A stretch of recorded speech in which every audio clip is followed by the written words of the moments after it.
Hello everyone, this is Healthy Options with Maureen. Today we'll be making some beans and corn porridge. In one of my previous videos, I showcased the beans porridge with yam.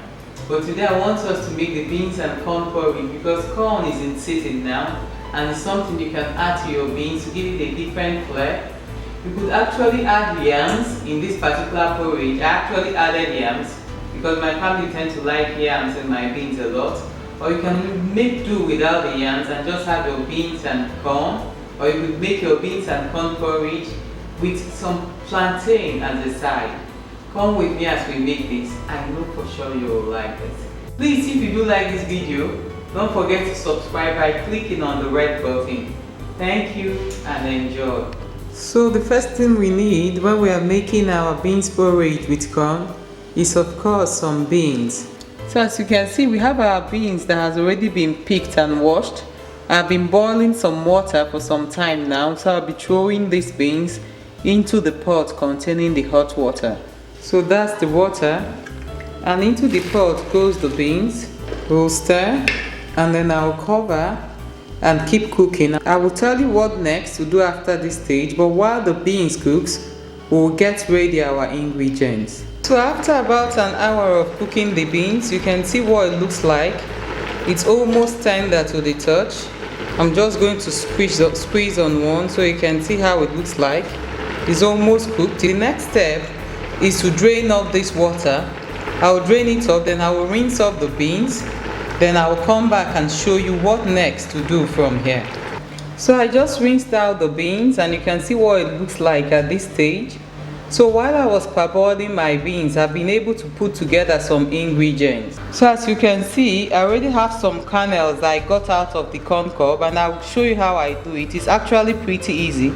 This corn, of course, has already been pre-boiled.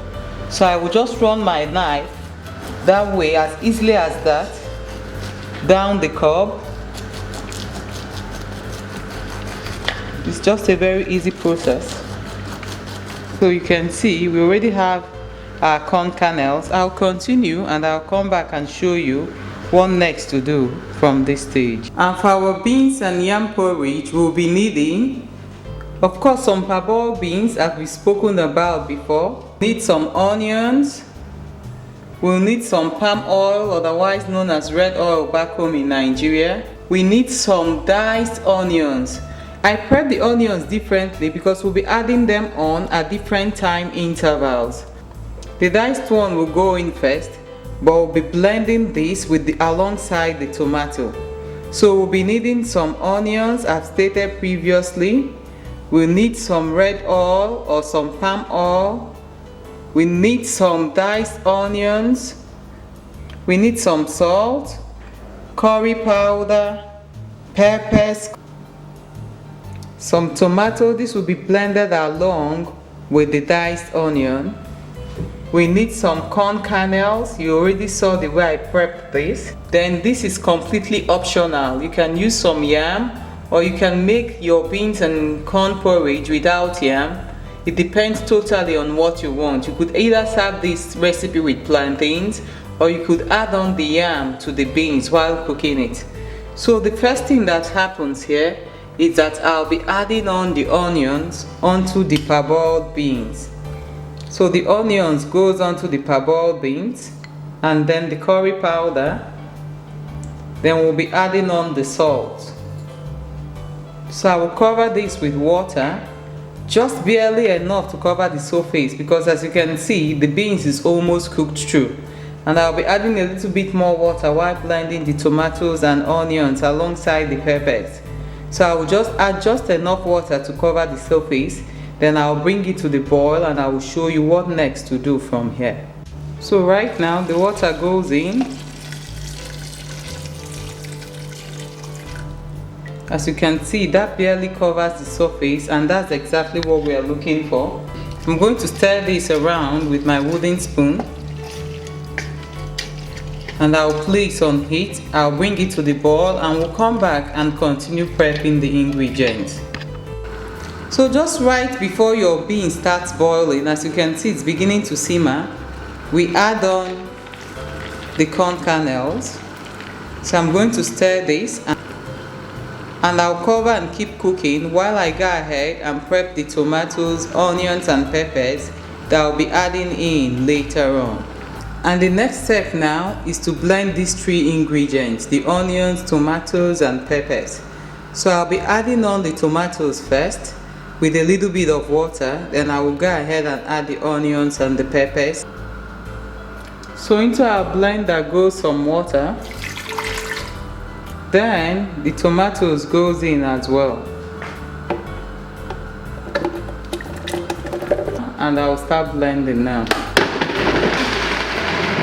So I just need the tomatoes to release its juices, then I'll be adding on the onions and the peppers.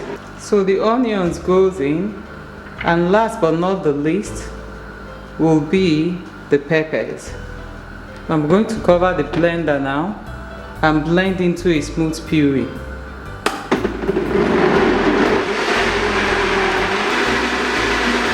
So that's exactly what we are looking for. So I'll let the beans boil for about 10 to 15 minutes before adding on the tomato puree, and we'll proceed with adding on the other ingredients. So after about 15 minutes of adding on the corn kernels, the next thing that goes in now will be your tomato puree. It's very likely we may need to add in a little bit of water, but we'll start with our tomato puree first. The tomato puree goes in. That may seem like a lot, but trust me, it always makes a lot of difference. The tomato and the onions in the food always makes a load of difference. So right now, as you can see, I'm stirring. I'll be adding on the yam as well with the palm oil. So the yam goes in, and then the palm oil goes in. So right now I'll be rinsing off the blender with just a little bit of water to be able to add some water to the beans. It's always better to start with little water because you can always add on, that way you don't have really mushy beans. Except you like mushy beans, then that's okay. So I'll be adding on a bit of water to the blender to rinse it out, then I'll add the water into the pot. I'm rinsing off the blender, as you can see.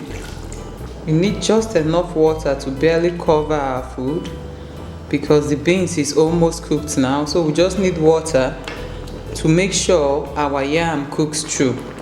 So I'll just cover the pot and then we'll keep cooking. I'll come back and show you what it looks like in about 15 minutes time. So after about 20 minutes of adding on all the ingredients, that's exactly how it looks. I just turned off the heat now, as you can see, and I checked for the yam to be sure it's completely cooked through. So I'll be serving this and I will show you how I usually have it. So that's exactly how I will serve my beans and corn porridge. I hope you give this recipe a go and let us know what your take is on it. Please, if you've not subscribed, don't forget to do so by clicking on the red button. Thank you.